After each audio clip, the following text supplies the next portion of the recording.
just jumping right in, Coach, I know you've done a lot of interviews about social justice over the course of this summer. I'm curious, how are you doing? Because I know it's not your responsibility to have these conversations. I know that, you've taken you try to use your platform, but how are you doing overall, just having to talk about these issues so much? I'm doing great. Doing great.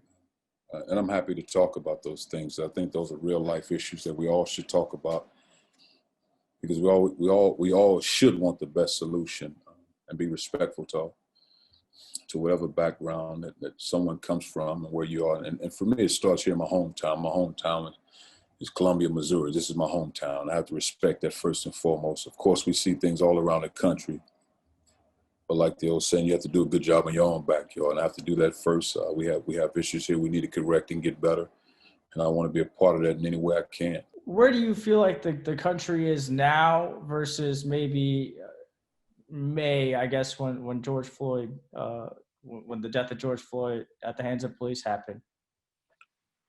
I just think it's a different day or a different week, but it's still all the same. I think that has progress been made on the surface? Yes. There's been a lot of talks, which are great. Yes. But I think what we're talking about, this has to stand the test of time. You're talking years down the road. I mean, this is not a one day we talk about it. We meet, and always grateful and very appreciative of anybody that donates and give, because they don't have. I don't care if you're a millionaire, billionaire. You don't have to give. So you always respect, applaud, and appreciate people that give to certain causes, and that's great. But I think what we're dealing with, because we've been dealing with it in this country, for 400 plus years. So I think this is one day at a time. We have to respect human rights. I think we lose sight of that, and we also have to respect the First Amendment rights. And I think those things are very important. I don't know how we get those misconstrued, or we think it's something different. But everybody has the right to be a human, and everybody has the right to achieve whatever it is they're trying to achieve if they have the work ethic, the mental capacity, and the desire to do so. I know you talked a lot about taking action this summer. Some of your players, I think most of your players, were out there at the Mizzou Student Athlete March last week. I believe you were out there as well. What was that like for you, and do you feel like that was the right step? Oh, it was just a step, just one day at a time. It was all, if you, it doesn't matter who you are. If you feel like you want to protest that, then because it's your right. Yes, the right step, because you have that right to do that. So yes, that's the right step. Now, however it goes down, however you want to do it, you have that right. And again, that's a human right.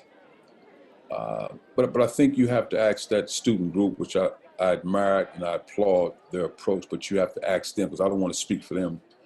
What are their goals? What are they trying to accomplish? What is their bottom line? I mean, because they're very educated, they're very intelligent, and I think that's the most important thing. But I was impressed. I was happy to see it. I was happy to be a part of it. Just basketball in general has been on the forefront of this, especially the NBA. A couple weeks ago, boycotting the games. We weren't sure if they were going to continue the playoffs. That was quite the day. I'm sure you're following along. What did you think of all that, of the players kind of taking a stand there? It's exhausting. It's exhausting, because I just know as a player, so many of those young guys. I mean, I would imagine that bubble. It's probably less than 20% of those guys are 30 years and or older. So a lot of young guys dealing with stuff, man. You like to just play basketball because it's a sport, to be entertained and have fun, to compete, to try to win a championship. But it gets exhausting when you're inside of a bubble, and all you can do is you can, I guess, speak about it within the bubble. You can't get out and go protest in the community. You can't speak out and reach out to your family and friends. And I can only imagine that would be mentally taxing for me. That would be hard. So for those guys, I know a lot of the guys just here on the inside just wanted to shut it down. Just shut it down, because they felt like there was more important things than the basketball game itself. But then they also felt like we need to do this to move forward, to continue to speak about it. So you understand, you have to respect their space and all of that. But again, I'm sitting on the outside, so I have to respect their lane and just listen. But I can only imagine how they feel. It's a hard thing to do. And again, it's a sport. We want to be entertained, and as a competitor, I want to do my job to win a championship. But it's hard for me to max out my talents and my gifts as a team when I only have one foot in. Where do you see your role in all this and taking action, being as the head coach at Mizzou? What would you like to see yourself do, to keep the conversation going and take action here? I think what I like to see, not only for me, just for us in this community, is we have to better educate ourselves. I mean, we have to do that.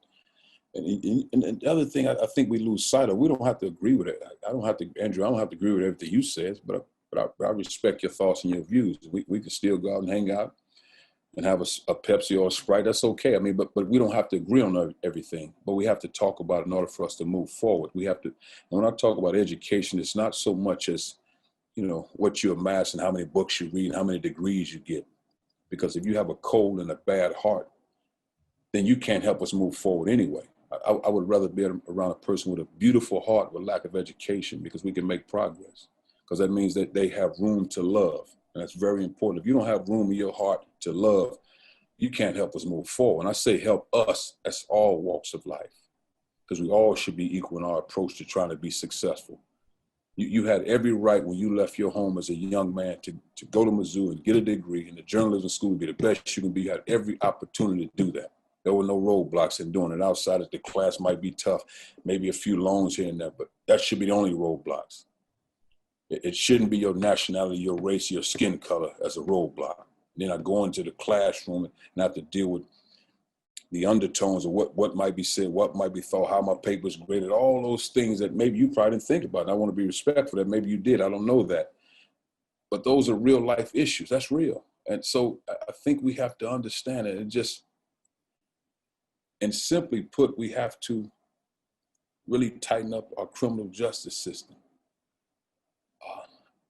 Black Americans and people of color are in prison at an alarming rate for crimes that probably similar to another race. And you look at the years like, whoa, that doesn't make a lot of sense. I don't know how you go to bed at night as a human being to say I did my job. I don't know how you can do that. I don't know how you can, I'm respectful to everybody's profession, but as a judge, you hit the mallet, case dismissed, and give somebody 20 or 30 years for something that you know they shouldn't be 20 or 30 years for. Or stuff that takes place behind the scenes. Let's do this paperwork. Let's change this. Okay, if you say this about this person, you'll get 4 years. Wait. How do you do that? It should be the truth. The law should be the truth. And man, I don't know how you can do that.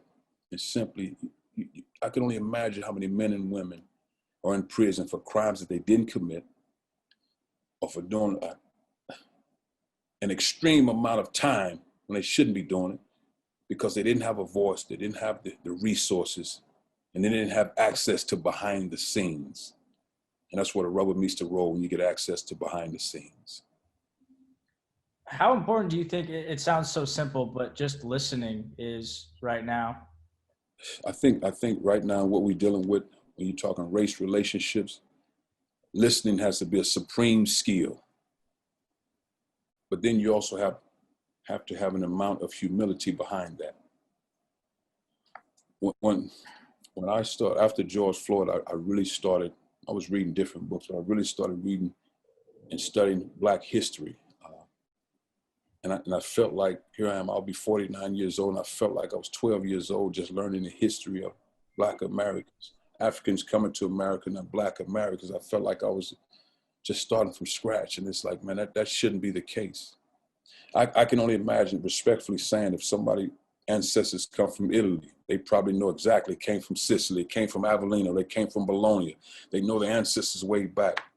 I can't tell you anything outside of my grandmother, Ola B. Whittier, who passed away at 103 years old. That's all I can tell you. She's from Arkansas. That's all the history I have. I couldn't tell you where she came from. I would certainly like to know it, though. Since you started talking about all this, I'm curious, what has the reaction been from the administration, from Mizzou fans? What have you felt from other people around? Oh, I couldn't even tell you. I couldn't even tell. I speak from the heart, and I allow God to direct my path. And that's where it stops, right there.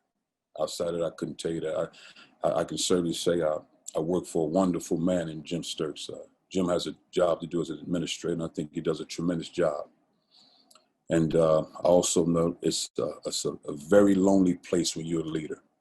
It's a very lonely place. We can speak and talk about a lot of things from the couch and from the sidelines. But when you're in that position, you have to stand strong. I think Jim does a tremendous job, and it's not easy. But I don't get consumed with somebody else says. Outside of truly, I mean, again, I work for a university. I work for somebody. I respect that space. So I'm never going to be disrespectful in that. And I don't mind talking to fans, anything about it. I'm not wasting time talking to a fan if they're on the social media platform and they can identify themselves. I mean, I'm not wasting time with that. I mean, if you want to talk real talk, I'm more than welcome to talk anytime because I'm about solutions. And if you're not talking about solutions, you don't have to agree with me. Then there's nothing for us to talk about anyway. I don't want to talk to you. I don't want to deal with you if you're not talking about how we can make this better. I don't really care about what you say on the social media platform. I don't have that kind of time and energy. That's a waste of my time. And it just, I think we all have to understand because it really gets exhausting when you continue. You see what happened to George Floyd, Michael Brown. You can go on and on and on and on and on. You can go on just, and what happens, you think you left those things behind you, and all of a sudden something else presents itself, and you're so depleted you can't even prepare for what's in front of you now. But you got to muster up the energy and you got to get strong. You got to keep pushing forward and you can't let up. And that's really hard when we somehow confuse civil rights with human rights. And they're just, I'm forever grateful to my mother and my aunts for just teaching me how to love and just love people. And so that means we got a chance. What are you planning, if anything, for this upcoming season with your team in regards to social justice to keep the conversation going, taking action? I know election day is coming up, or is that a day that you think you'll be taking off with them, and maybe other stuff like that? I would imagine every college campus, every student athlete in America be voting on November 3rd, whether it's absentee voting, campus voting. If you're in that community, I think everybody has to vote. It's your right. Who you vote for, that's your right as well. But I think everybody should vote because we all have an opportunity to have a voice and a say. And one of the best ways you can have a voice and a say is by simply voting. Of course, all of our guys are registered to vote. That's more important. Again, whoever you decide to vote for, that's your right. But you owe it to yourself to vote. But that's it. We all have to get in this. And just like, for example, if there are community protests, then we shouldn't have room in the streets because there's so many people. This is not a black or white or Native American or Asian American. This is a human rights issue for all people. When you have our athletes protest, that means everybody that's a part of sports should be out there.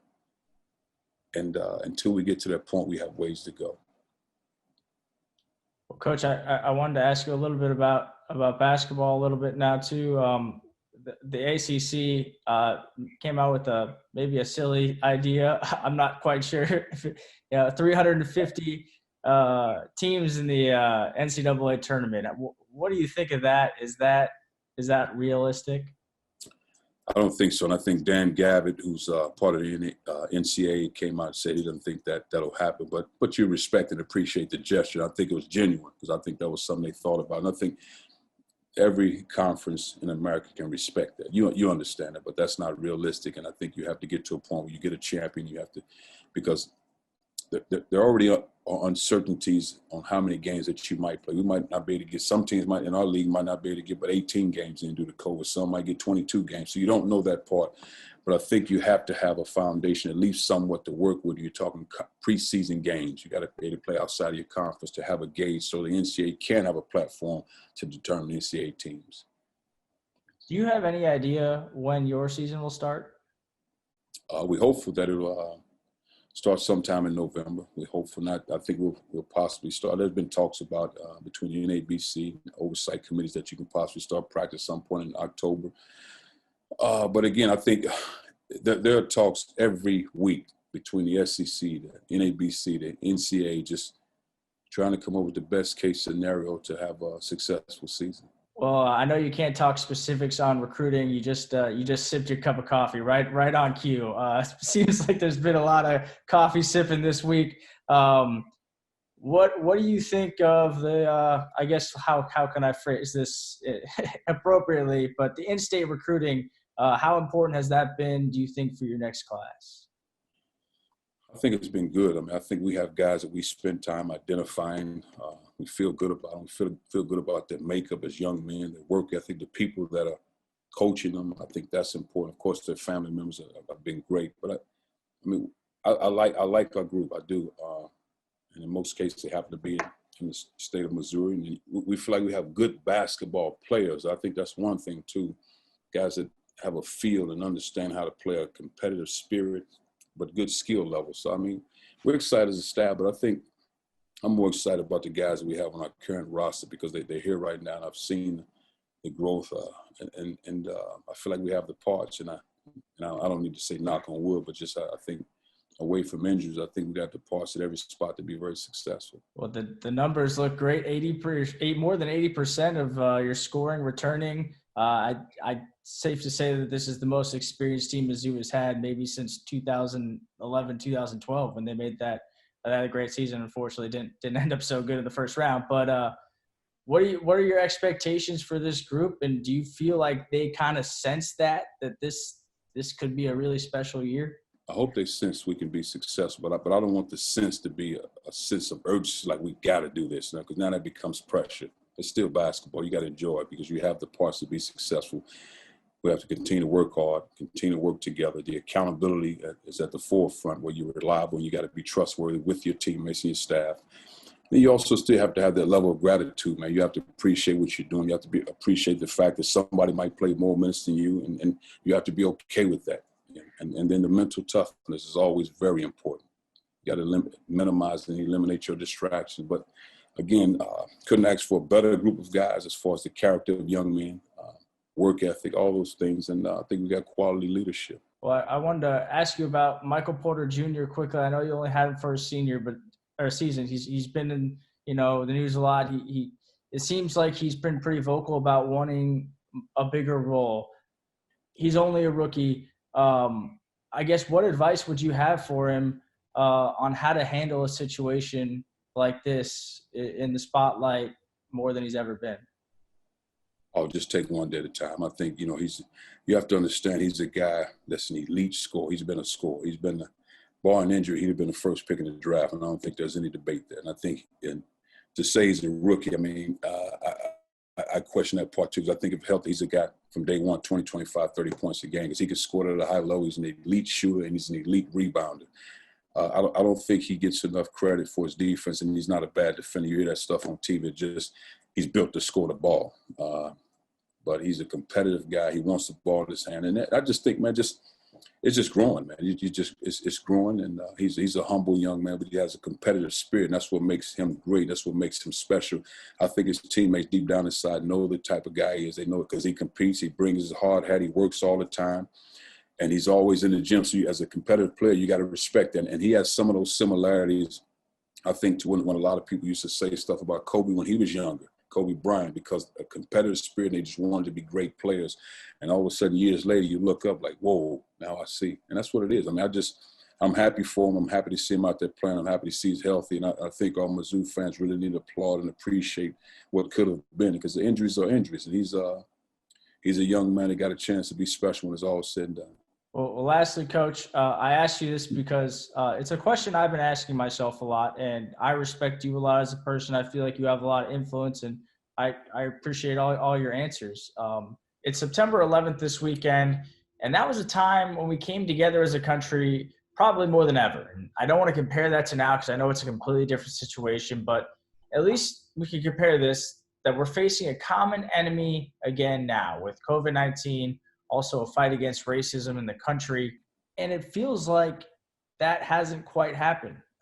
I'm curious if you know why, or if you have any idea why is it different now than when we faced common enemies, in 2001? Well, I just think, it's loaded, but it's real. And I try to, I guess I got to be who I am, but it's hard. I think 9/11 was a powerful day for our country. We stood strong as a country because it was almost as if we found an enemy. We were competing against an enemy, and that enemy, and I don't know all the behind the scenes, that enemy was not in our own country. It wasn't on American soil. Well, you take away 9/11 and what we're dealing with today, we are enemies of ourselves on American soil. And that's the one thing I can't grapple with, the fact that, man, here we are as Americans, and we fight with each other like we're at war with another country, which I don't necessarily believe in war, but that's the military's issue and what they have to fight with. So that part is really hard for me to grasp, because, again, I never forget the Dred Scott case when I read about it. He was considered 3/5 of a man. And in some ways, the black man is considered 3/5 of a human. And that's a hard thing for somebody that saw it on the other side, and for generations passed down to think that, to say, okay, now we're equals. It's probably hard to say, realize, are we supposed to be equals now? And so I think that's what we're dealing with to this day, because it just, when you look over history, you don't understand why. And I pray to God all the time to say, God, when will you intervene? And it's just, because it's hard. It's hard to grasp. And the thing I've come to say, with people of power, when you have a power and you lack compassion, that's dangerous and that's scary. It really is. And then on the other side, I can only think about my mom when she was coming up, and as a young mom raising 4 kids, and just to sit there and say, or just to feel a level of hopelessness when there's no tomorrow. I can't see 10 years down the road. I can't tell my son, okay, get ready to go to college because this I can provide for you. It's one day at a time, and you pray that it works out. You pray you get to it tomorrow. There's no worse feeling, in my opinion, than feeling helpless and hopeless. And I'm hopeful that we can get past that. And I'll read you some. I want to read this before you go, and just because I think what happens a lot of times, and I want to find this for you. We always feel like we have to be a great orator or the most eloquent speaker when we talk about these issues. And I'm not a great student or study of African American history. There's a lot more qualified people to speak about it. But I think what we all have to do is think about this right here. God doesn't call the qualified. He qualifies the called. That's 1 Corinthians 1, 27, 29. God doesn't call the qualified. He qualifies the called. And we have to understand that. So if it's in your heart, it's in your soul, you need to speak about it.